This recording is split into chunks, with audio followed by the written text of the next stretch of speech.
Vamos a hablar sobre sueño, hipnosis y recuerdo intraoperatorio. Mi nombre es Diego Alejandro Arango Salazar. De las definiciones, la memoria implícita es aquella que se almacena en el inconsciente, la explícita aquella que se almacena en el consciente, y el recuerdo intraoperatorio es el recuerdo explícito de los eventos quirúrgicos. Sabemos que la conciencia es la integración entre la memoria, la experiencia y el estado de alerta. Y es importante el estado de alerta porque el sueño permite reponer los niveles de glucógeno, consolida algunas de las conexiones de la información guardada durante el día y permite la limpieza de desechos metabólicos, además que a medida que envejecemos se requiere menos sueño. Esto pues también es importante, vemos que los delfines tienen la capacidad de apagar la mitad de su hemisferio o de su cerebro, tienen la capacidad de apagar el hemisferio y mantener el otro en alerta. El ciclo circadiano es el ciclo que controla los estados de sueño vigilia de acuerdo al tiempo o a la cronología. Entonces, lo primero es que se detecta la ausencia de luz por las células de la retina, por medio de la melanotripsina. Estas van a ser unas aferencias al núcleo supraquiasmático del hipotálamo anterior, que además a su vez van a activar el núcleo paraventricular del hipotálamo, descienden hasta las neuronas simpáticas de la médula torácica y de ahí ascienden hasta la glándula pineal, liberando la melatonina. En cuanto a los estadios de la vigilia, encontramos que están los estadios 1, 2, 3, 4 y el sueño REM. Los primeros estadios son sueño no REM y las ondas beta son aquellas del paciente que está despierto. En cuanto al sistema reticular activador, es el sistema que permite mantener a la persona en un estado de alerta. Fue descubierto en 1940 por Moruzzi y Magun y también a su vez por Hess, en los cuales se realizaron estímulo eléctrico sobre las neuronas colinérgicas cerca de la unión del mesencéfalo con la protuberancia y veían que al estimular esto producían vigilia, mientras que el estímulo eléctrico del tálamo va a producir sueño. Entonces el sueño como tal y la vigilia es la interacción entre el patrón de la corteza y el tálamo. Y estos estudios también fueron realizados en gatos como tal. Entonces, esto se sabe sobre la formación reticular ascendente, y es que el hipotálamo va a contener algunos núcleos que van a inducir el sueño. El GABA, el sistema GABA, que es un sistema inhibidor, va a inhibir por medio del núcleo preóptico ventrolateral al núcleo tuberomamilar, que a su vez este núcleo tuberomamilar va a estar aumentando la vigilia por medio de la histamina, que al ser inhibido por el núcleo preóptico pues va a estimular el sueño. En cuanto a las otras neuronas, encontramos las neuronas sobreexigénicas, que van a ser estimuladas también por la vigilia y a su vez pues van a estimular el núcleo tuberomamilar y los núcleos del tronco encefálico. Y otros núcleos del tronco encefálico, como lo son el colinérico, que utiliza acetilcolina, que va a llevar la vigilia, el locus ceruleus, que también utiliza noradrenalina, que va a llevar la vigilia, y el de serotonina, que va a estimular el ritmo circadiano. Vemos que los diferentes medicamentos como el propofol, isoflurano, sevoflurano y diferentes anestésicos van a actuar generando el aumento del GABA, sobre todo en el hipotálamo, en el núcleo preóptico ventrolateral y en la corteza como tal, liberando GABA. Y la dexmedetomidina va a actuar inhibiendo la liberación de noradrenalina en los núcleos del tronco del encéfalo, especialmente en el locus ceruleus, generando una disminución del estado de vigilia. Entonces el estado de alerta y el sueño son mecanismos que se dan por la interacción del patrón entre la corteza y el tálamo, que van a contar además con otros mecanismos subcorticales, y que la descarga sincrónica del tálamo con la corteza van a generar ondas típicas del sueño no REM, ondas delta, y que además de eso múltiples medicamentos actúan sobre dicha formación reticular. Entonces ya hablamos sobre el estado de alerta en cuanto a la conciencia. Hablemos sobre la experiencia. Entonces, que la experiencia es la integración de la información de la corteza primaria sensitiva, además de la secundaria y además de eso del lóbulo frontal, que van a ser procesados y van a generar un feedback de la información. Y se puede tener un feedback forward o un feedback como tal, en el cual pues va a ser de occipito a parietal a frontal, y el feedback que va a ser de frontal a parietal occipital, es decir, las cortezas primarias, secundarias y terciarias se comunican a su vez viceversa, de adelante hacia atrás y de atrás hacia adelante. Y se ha visto que la experiencia subjetiva ocurre sobre todo cuando tenemos un feedback entre la corteza prefrontal o la corteza frontal y las otras cortezas sensales. Ahí lo vemos en esta gráfica entre el tiempo y la dependencia media seccional. Ahí se observa pues que cuando el paciente está consciente tenemos un aumento de las señales tipo hacia atrás, feedback del lóbulo frontal hacia el lóbulo occipital, y que cuando el paciente pierde la conciencia se disminuye ese feedback y nuevamente cuando la empieza a reganar, a volver a adquirir, pues se va otra vez estableciendo ese feedback. Ya teniendo en cuenta que la experiencia también es algo importante, hay que saber algo de la memoria. Y es que la memoria es el almacenamiento y la persistencia del aprendizaje en un lugar donde pueda ser recordada a posteriori. Entonces se ve que el aprendizaje a su vez es el proceso para adquirir nueva información y que no es lo mismo hablar de aprendizaje a memoria. Entonces, diferentes tipos de memoria existen, la explícita y la implícita. Ya hablamos sobre que la explícita es accesible al consciente, mientras que la implícita no es accesible generalmente. Y entre la explícita encontramos la episódica, que es decir, eventos que ocurren en algún tiempo y espacio determinado, como por ejemplo ayer en el centro me choqué. Y la semántica es que recuerda activamente hechos acerca del mundo, nombres, objetos. Es decir, ayer en el centro me choqué con fulanito de tal. Mientras que la implícita puede ser procedimental, que son habilidades aprendidas. Es decir, ayer me choqué porque estaba hablando por el celular, entonces no vuelvo a hablar por el celular. Y el deseado priming, que es acondicionamiento por exposición previa a un estímulo. En cuanto a los receptores de anestesia en la memoria, ya vemos que los receptores GABA pues van a activar ese núcleo preóptico del tálamo, de la corteza, y van a inhibir como tal el estado de vigilia. Entonces, ¿dónde se van a ubicar? Son predominantemente en el hipocampo, en el hipotálamo, en diferentes sitios, y se ha visto que cuando se hace knockout a los ratones, pues estos se vuelven insensibles a la amnesia causada por el propofol. Los receptores AMPA, que son receptores estimulantes, son implicados en el almacenamiento de la información en el hipocampo y la amígdala, y que el antagonismo muestra disminución del potencial a largo plazo, y pues esto va a llevar a una disminución de la consolidación de la información. Es decir, al inhibir ya sea los AMPA o al activar los GABA, pues va a generar anestesia y memoria. Entonces, ¿qué es la conciencia? Es la integración de estos tres diferentes estados entre el estado de la alerta, la memoria y la experiencia, y que es pues, lo que tenemos como una comunicación entre la corteza y las vías talamocorticales. En cuanto a las tres dimensiones de la conciencia, en este artículo hablan sobre la autopercepción, la vigilia y la conectividad, y se indica que para tener como tal conciencia hay que tener los tres, pero que no solamente es una conciencia como tal, sino que se puede tener diferentes variaciones de la conciencia en unos estados en los cuales, por ejemplo, podemos tener experiencias cercanas a la muerte, en el cual va a haber una disminución en la conectividad y en el estado de alerta, pero va a haber un aumento en la autopercepción, ¿sí? Y otros tipos de estados que podemos observar. Entonces, la anestesia puede estar, o el coma puede estar en casi que la ausencia de esas tres, mientras que, por ejemplo, la analgesia o la anestesia inducida por ketamina puede estar entre una conectividad cero, un estado de alerta más o menos, y una autopercepción aumentada.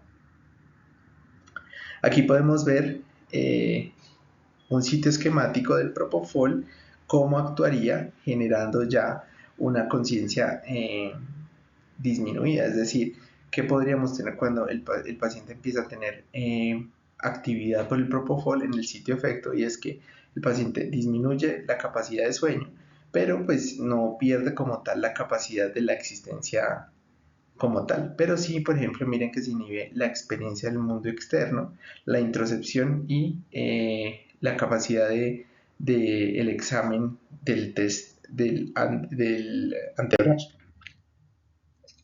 ¿Qué es el examen del test del antebrazo? El Isolated Forearm Test es un gold standard para encontrar esa conciencia desconectada, es decir, la autopercepción y la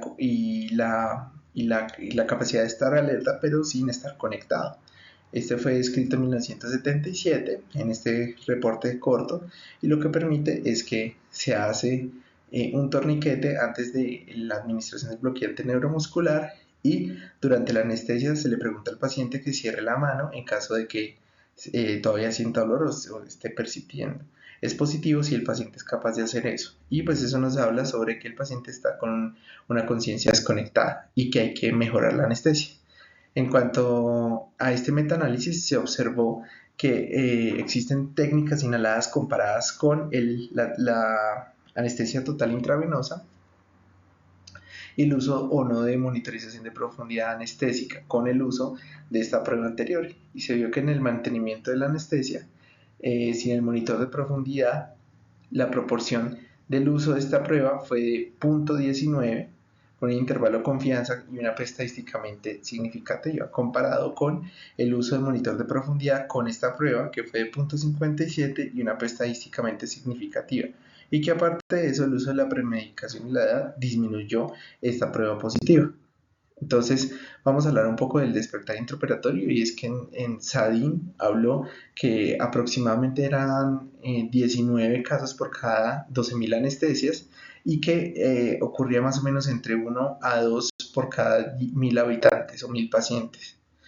Y aquí lo observamos en estos registros, es un estudio prospectivo con 16.000 pacientes hospitalizados en Estados Unidos. Se le realizó la entrevista a Bryce, que es el gold estándar para identificar el despertar intraoperatorio, y 49 refirieron despertar intraoperatorio, que correspondía aproximadamente al 0.13% de los pacientes.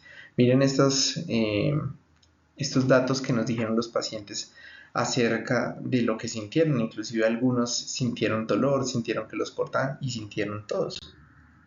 Y entonces, ¿qué nos habla sobre el NAP5? El NAP5, que es uno de los registros más importantes a nivel mundial sobre anestesia, nos dice que el despertar intraoperatorio ocurre entre 1 en cada 19.000 anestesias, que 1 en cada 8.000 anestesias con bloqueantes neuromusculares va a presentar despertar intraoperatorio, que 1 en cada 132.000 anestesias sin bloqueante neuromuscular van a presentar despertar intraoperatorio, y que puede ser desde recuerdos triviales del quirófano hasta situaciones que van a modificar la vida y que van a generar estrés, que por lo general es una duración menor a 5 minutos y que existen especialidades de alto riesgo como lo es la obstetricia y la cirugía cardiotorácica.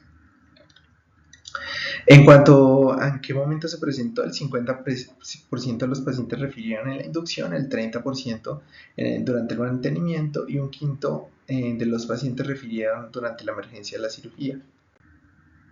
¿Qué factores se vieron? Los medicamentos como el uso de relajantes, el uso de tiopental y el uso de TIVA comparado con el Seborane. En caso de que fuera manual y fuera por fuera del quirófano, pues tenía mayor riesgo. En cuanto a los factores de riesgo del paciente, que fueran mujeres jóvenes adultas obesas y que hayan presentado despertar previo, y las subespecialidades que ya se hablaron. Y las anestesias fuera de horas, y el anestesiólogo junior se asoció con mayor despertar intraoperatorio.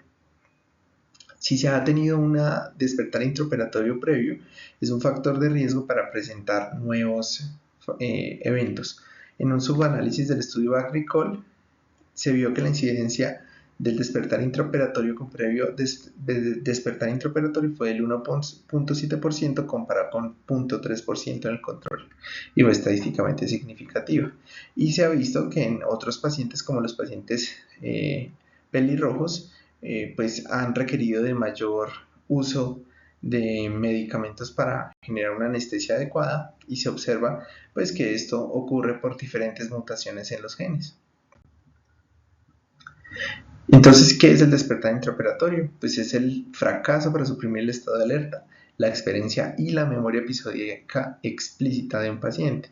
Entonces, es un estado de conciencia y conexión con el medio ambiente que puede tener recuerdo explícito o no. ¿Y cómo lo detectamos? Con la entrevista modificada de Bryce, que son 5 preguntas. Por ejemplo, en este estudio que se le aplicaron a 18.800 pacientes, pues se observó que había reportes esporádicos en consultas posoperatorias, y que el recuerdo intraoperatorio por entrevista de Bryce ocurrió en 19 de 18.836 pacientes. Entonces la incidencia fue aproximadamente el 0.1%.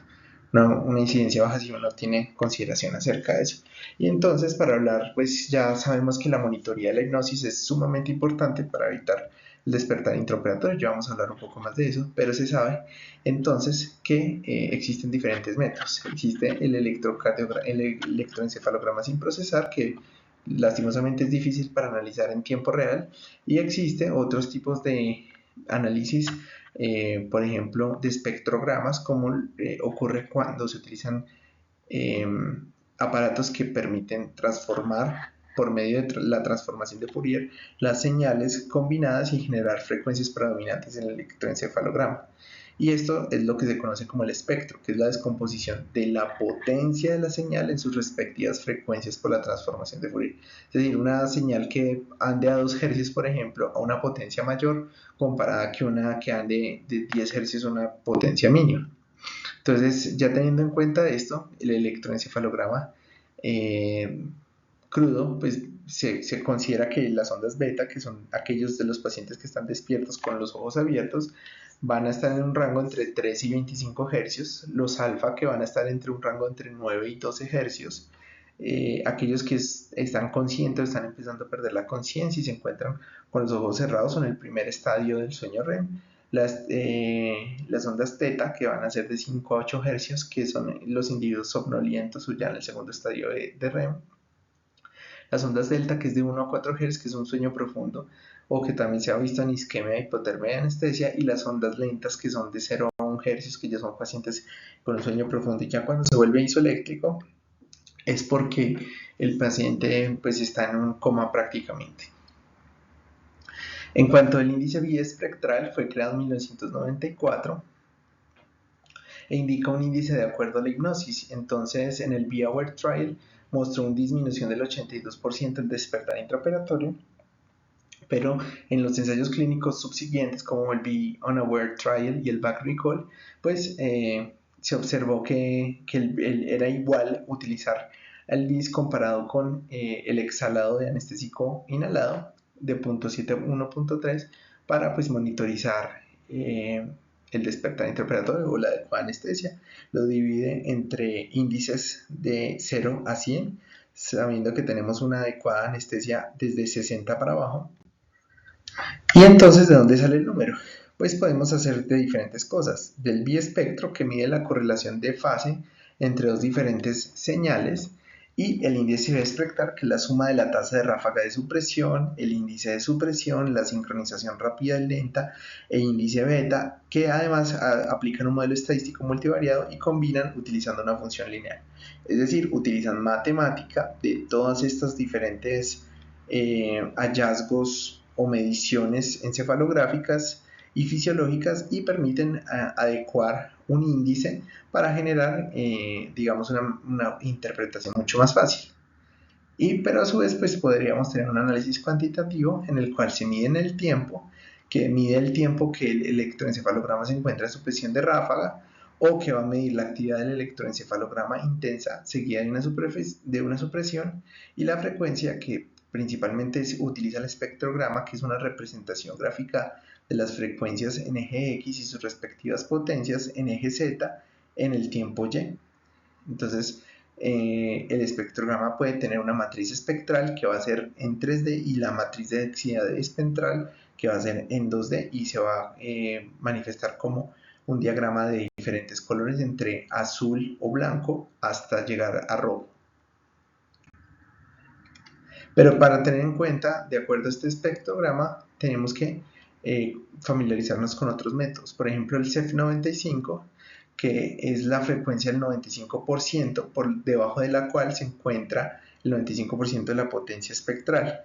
Y esta es importante para saber en qué porcentaje de la normalidad se están manejando las frecuencias. La potencia media, que es la frecuencia por debajo de la cual se encuentra el 50% de la potencia espectral.